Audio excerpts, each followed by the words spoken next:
যদি একটু চেষ্টা করে তাহলে অনেক কিছু সম্ভব।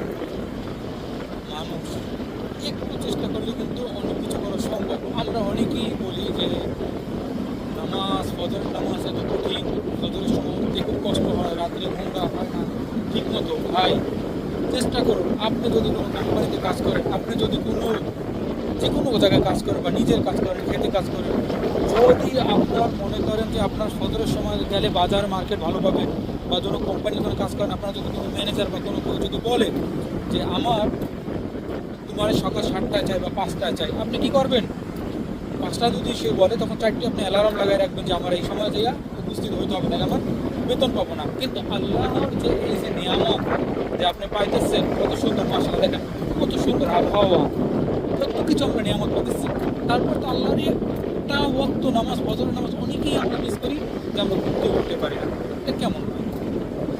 সবাই চেষ্টা করবেন, চেষ্টা করবেন। ফজরের নামাজের যে এহমিয়াত যে কথা বলছে, যে কোরআনে এবং রাসূল সাল্লাল্লাহু আলাইহি ওয়াসাল্লাম যেভাবে আমাদের বর্ণনা দিয়েছেন যে ফজর এবং ঈশার নামাজ সবচেয়ে গুরুত্বপূর্ণ নামাজ, আমরা অনেকেই এই জিনিসটা মিস করি।